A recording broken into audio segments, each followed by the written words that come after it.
En attendant, et avant d'y voir plus clair, nos marchés progressent. Le CAC gagne 0,7%. Romain Daubry avec nous, consultant pour Bourse Direct. Bonjour Romain, on est ravi de vous retrouver. Bonjour Guillaume. Alors Antoine le disait, c'est la 7e hausse d'affilée et on est sur des plus hauts de 7 mois à la Bourse de Paris. Jusqu'où la hausse? Est-ce que techniquement vous sentez que c'est de plus en plus solide aussi? Alors, déjà, on a atteint des cibles graphiques qu'on s'était fixées ensemble, 7894 sur l'indice CAC 40. C'était la cible idéale, l'extension même pour l'indice parisien. Donc, on l'a atteint ce matin, 7897 sur le futur. On avait aussi un niveau important sur le DAX que je reprends, je vous donne tout de suite, qui a été atteint ce matin, c'est 21 322 points. C'était aussi la cible idéale de la structure de retournement haussière qui s'est déclenchée la semaine dernière, dans un premier temps avec l'annonce des chiffres d'inflation mercredi, et puis pour déclencher le mouvement sur l'indice CAC 40, la publication de Richemont qui a permis à l'indice de réactiver sa dynamique haussière. On a atteint très rapidement les cibles idéales.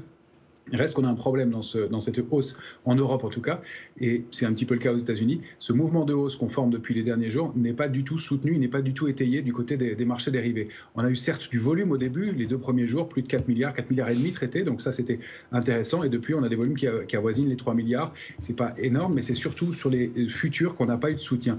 Si je reprends l'Eurostoxx, le 23 décembre dernier, on valait 4 850 points. Il y avait 1 900 000 contrats futurs. Hier soir, on valait presque 6%, 7% de plus, à 5200 points environ, 5150 points environ. Et on avait toujours 1 900 000 contrats futurs ouverts. C'est-à-dire que la hausse s'est formée sans accompagnement sur les marchés dérivés. Ça, c'est un signe important. Ça nous dit qu'il n'y a pas de grosses mains qui ont étayé, accompagné ce mouvement-là. C'est pas un signe baissier en soi, mais c'est un signe de fragilité de toute cette zone et de toute la hausse qui a eu lieu précédemment. Alors, ce n'est pas nécessairement un signal de baisse, ça est déjà arrivé, on a eu le cas début 2019 où le début de la hausse s'est formé sans soutien et puis on a atteint un palier. Or là, on est sur un niveau vraiment charnière, un niveau clé sur l'indice CAC 40, ce niveau de 7900 points. Techniquement, c'est un niveau de retournement graphique qui pourrait permettre de réactiver une dynamique haussière de fond, celle qui est en panne depuis plusieurs mois maintenant, même celle du mois de juin, puisque là, le rebond jusque-là était une entrée en matière, si on peut dire. Donc si on débordait ce niveau-là, bien ça réactiverait la dynamique haussière de fond, d'une part, mais c'est aussi un niveau technique important contre lequel les opérateurs sur les marchés dérivés, sur les marchés d'options, n'ont pas envisagé le débordement. C'est-à-dire qu'il n'y a pas d'intérêt ouvert au-delà.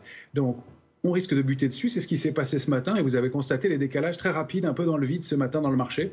On a accéléré à la hausse pour aller chercher la cible et puis on a rebaissé quand même de 0,7% assez rapidement, tout ça dans des marchés assez creux.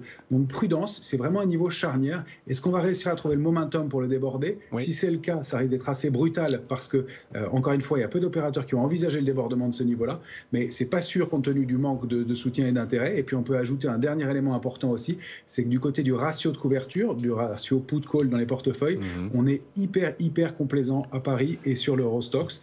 Donc ça veut dire qu'on monte avec pas d'intérêt et pas de protection du tout dans les portefeuilles à des niveaux qu'on n'a pas atteints depuis très longtemps. Et juste Romain, prudence en cas de déception. Ce niveau très important que vous citiez sur le marché parisien, vous en avez énormément parlé, vous avez souligné à quel point il est important, mais vous l'avez dit, donné, livré, offert à nos auditeurs une seule fois, ils n'ont peut-être pas eu le temps de le noter. C'est quoi ce niveau charnière là pour le CAC 40 qu'il va falloir suivre?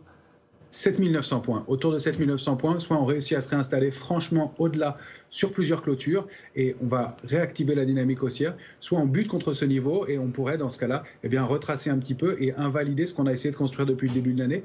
Encore une fois, on n'a pas une construction très solide dans ce marché. Souvent, les mouvements qu'on a construits comme ça n'ont pas été revisités. Donc 7900 points à réussir à déborder sur plusieurs clôtures pour confirmer la réactivation haussière. Pour nous, c'est un niveau de prise de bénéfice dans l'immédiat et on va voir comment se comporte le marché, d'autant plus que la saison des publications va vraiment commencer à Paris. Allez Romain, une valeur qui a un aspect technique intéressant, c'est ABC Arbitrage, que vous suivez le fonds d'arbitrage comme son nom l'indique. Depuis 6 mois, on gagne pas loin de 25%. La configuration est toujours aussi positive ? Alors, elle nous invite à prendre un peu de bénéfice. On l'avait évoqué ensemble le 16 septembre dernier à ABC Arbitrage. Elle était un peu la valeur oubliée. Elle avait un parcours très baissier. Et quand le titre cotait 4,32 environ, on l'avait suggéré de rentrer sur ce titre-là, qui avait une configuration intéressante pour une partie technique aussi, retour à l'intérieur de fonds et d'ETF possible, et puis une configuration graphique positive. Elle a quasiment atteint la cible à 5,38 qu'on s'était fixé il y a 2 jours. Alors, il y a un peu de prise de bénéfice dessus depuis. Elle a monté jusqu'à 5,23 de mémoire.